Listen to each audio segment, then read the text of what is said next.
Marketing isn't just talking about the school. It's really generating interest in the school, generating demand. And that comes by both talking about the school and also getting people ready to be talked to about the school.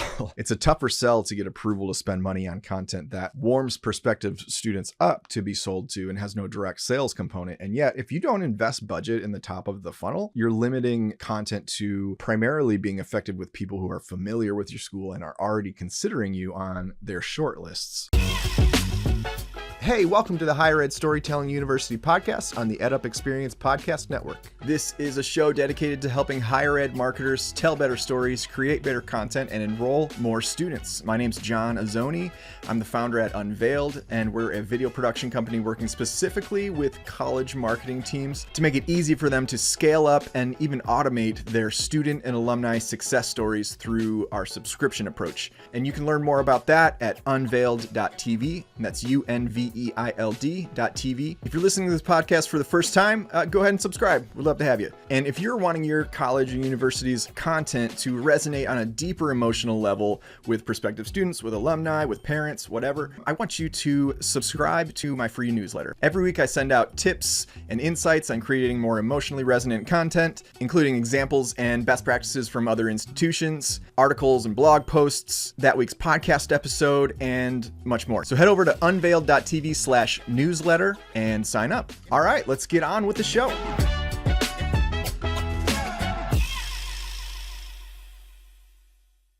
Well, hey, everybody. I want to talk briefly in this short episode about the top of funnel drought in higher ed, and also what I would do if I had limited resources to influence the top of the funnel right away.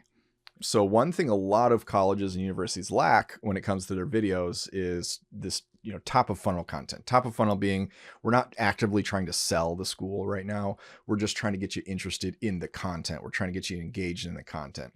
So that's stuff like remarkable research, new tech, novel stories, like newsworthy like something remarkable happened that happened to maybe involve your school, but the point is the story, not the sell. Not the actual, here's all the benefits of the school. So like novel stories, newsworthy stories, topical education, man on the street videos, asking, intriguing questions of students. So you see a lot of that being successful on like reels and TikToks and shorts. Funny stuff, entertaining stuff, basically anything that's designed to engage, but not directly sell. So that's a lot of the stuff that higher ed tends to be missing. And the barrier is often buy-in from leadership. We did a video strategy workshop recently with a university, and they echoed this sentiment too, that we've seen as kind of a pattern across the board, that getting buy-in on content that talks about the school directly is relatively easy. From, getting buy-in from leadership on that, it's like, of course, that's the function of marketing, is to talk about the school. At least that's the belief about what the function of marketing is. But it's deeper than that. Marketing isn't just talking about the school. It's really generating interest in the school, generating demand. And that comes by both talking about the school and also getting people ready to be talked to about the school. It's a tougher sell to get approval to spend money on content that warms prospective students up to be sold to and has no direct sales component. And yet, if you don't invest budget in the top of the funnel, you're limiting content to primarily being effective with people who are familiar with your school and are already considering you on their short lists.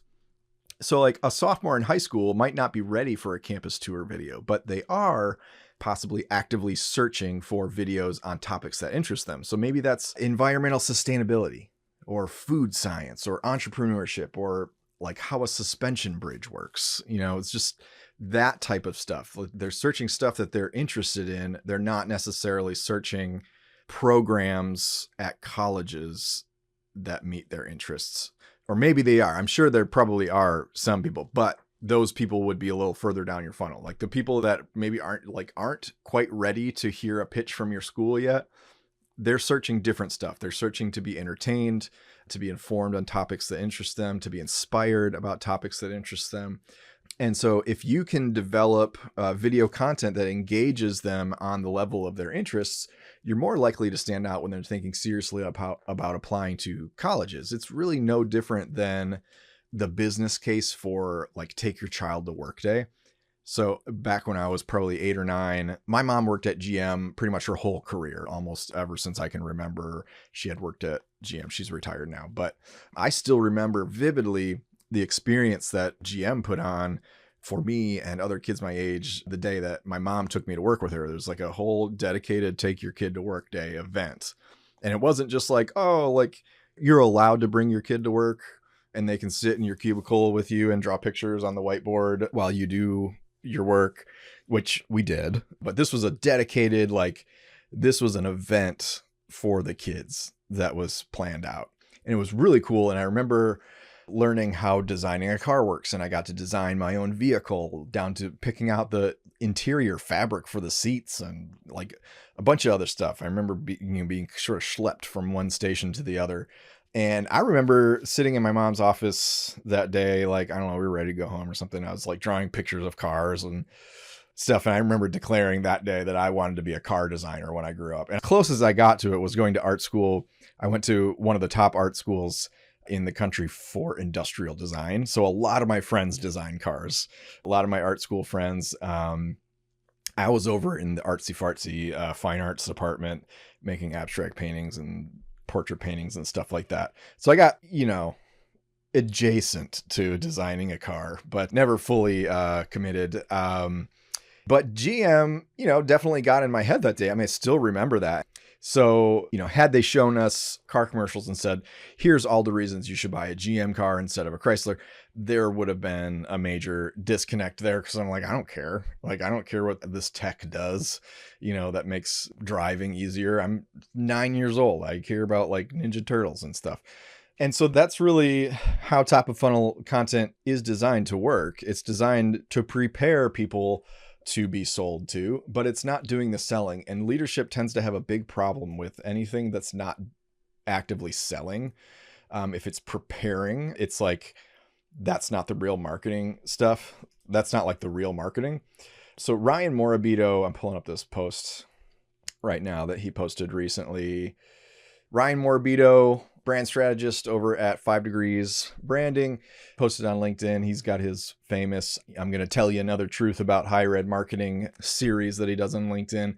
But he has this to say. He says, most students aren't ready to enroll at a college or university, and most donors aren't ready to give. We invest in marketing so when they are, they think of our school as a preferred choice. Marketing drives familiarity, and familiarity drives preference. And then he always ends these with, this is the way, end of story. And then a little fist bump emoji. I love that. Marketing drives familiarity and familiarity drives preference. So if your content, your video content is not driving familiarity in the first place, then you don't have as much stuff going on in the category of familiarity driving preference.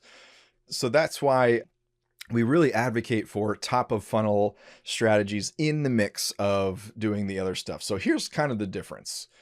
Top of funnel is like, as I mentioned earlier, engaging stuff, entertainment, eye candy, thought leadership, new discoveries, new research, topical education that's not brand focused. Maybe it's like, oh, here's a new discovery in food science or something like that. And stuff that has broader emotional appeal. That's where the remarkable views, comments, likes, and shares are. That stuff that people can relate with, and it's relevant enough to other people to share it with them and stuff like that. Because people aren't just going to share a commercial for your college, unless like their friend is also thinking about going to that college. It just narrows the audience pool. But as you get down mid funnel and bottom funnel, now we start bringing in the brand.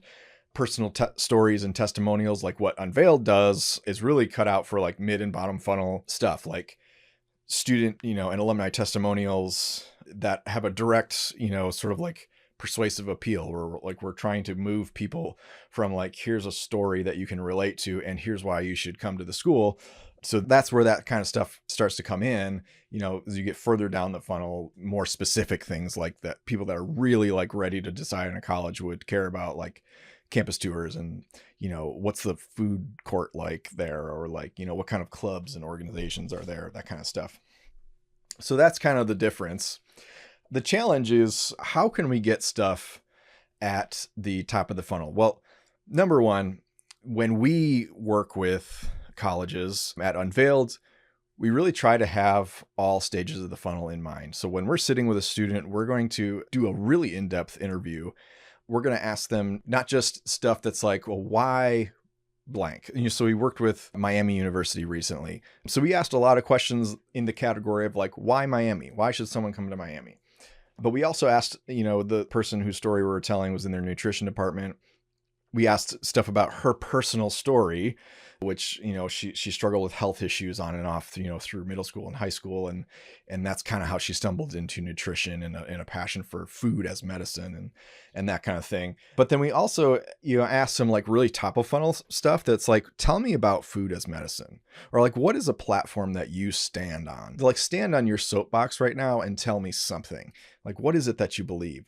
And she went on to talk about food as medicine, how like, doctors don't learn this stuff in medical school. They don't learn as much nutrition stuff as they should. And so, they're prescribing a lot of medications when these things could be addressed with nutrition, yada, yada. So that's one way that we kind of help address is like when we are doing a testimonial that has like a mid-bottom funnel kind of sales component to it, we're also thinking, what can we do at the top of the funnel with this student that we can, break off and do some, some snippets of that can maybe go on TikTok or Shorts or whatever else, or that can be repurposed at the top of the funnel. But there's a couple things in the short form video category that are working well at the top of the funnel. And I wanted to point out two of those things. And if I were really limited on resources, but I wanted to get into doing some short form videos, let's just say we're going to focus on TikTok Reels, Shorts, that kind of thing. That's a really great place to engage people at the top of the funnel. I would do two types of videos. Number one would be man on the street videos. Man on the street videos are like when you have someone has a microphone, they're going around they're picking off random students on campus and asking them a funny question or whatever, just some engaging question. That's really easy to execute. You just need an on-camera, face that's going to be on camera asking the questions, and then come up with an engaging question that's really easy. And I've mentioned this in other places before, but, Central Michigan University had a really successful, I think it was TikToks or Reel, that was asking students, where does up north start? And so in Michigan, we have downstate, and then we have up north, which is where most people go to vacation, but no one really knows where up north starts. You just kind of feel it. It's just kind of a vibe. So it got everyone debating in the comments about where up north starts. Boston University did one I've mentioned before on the podcast where the girl asking the questions would go up to random people and go, do you have a boyfriend?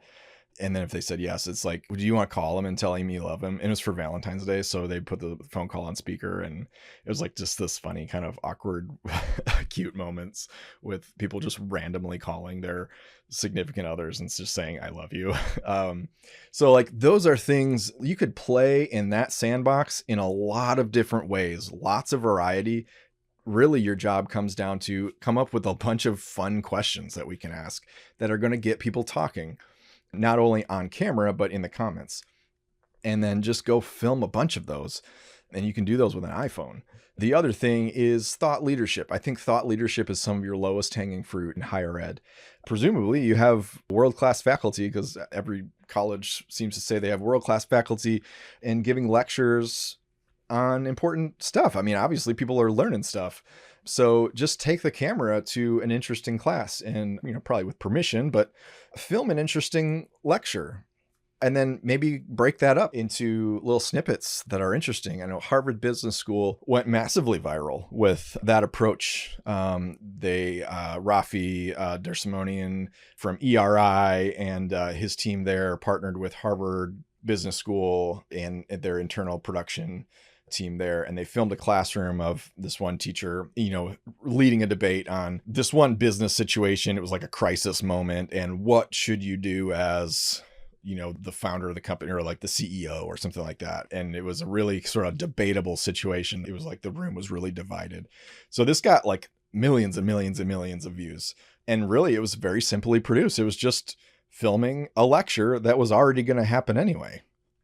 And so we also see this, like, some of the most dry content can get a lot of interest and organic reach. Like, University of Chicago did one where it's like 3 3 politicians on a stage just talking about Ukraine, Russia, and the future of the liberal order. I didn't listen to the whole thing, but, it's kind of just, here's a certain group of people is going to really, engage with this comment. It got 175,000 views, over 1,000 comments, 1.8 thousand likes. And it really is just like pointing at 3 guys just talking politics on a stage. This might have been something that they invited these people onto campus to talk about. And it's like, this event was going to happen anyway. So film it and sort of make a piece of content about it. So I really think there's a lot of opportunity in taking what's already going to happen anyway and just filming it, and then finding the parts of that have broad emotional appeal and either breaking it up into smaller pieces or just letting the whole thing ride, because people that are interested in, say, how a suspension bridge works, if you're an engineer, that's a really rudimentary example, but people that are interested in physics and robotics and stuff like that, they're going to want to see a lecture about physics, from a really great world-class professor. So those are 2 things that I would do to at least get your foot in the door at the top of the funnel.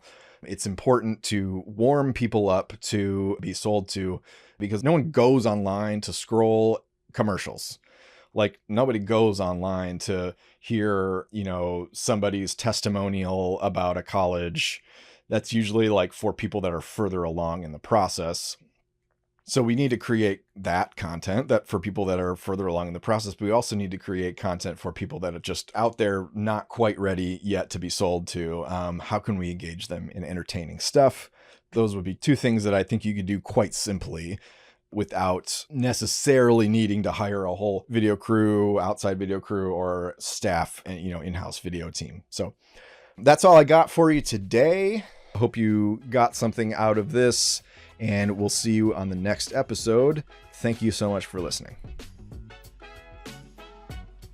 Thanks for listening. 3 things I want to give you before you go. Number 1, reminder to sign up for my free weekly newsletter, all about creating content that resonates emotionally with your audience. And you can do that at unveild.tv/newsletter. Unveiled is spelled Unveild. Number 2, if you've enjoyed this episode, share it with someone. Share it with your team, your boss, your dog, whatever. And if you're not already subscribed, I'd love for you to do that.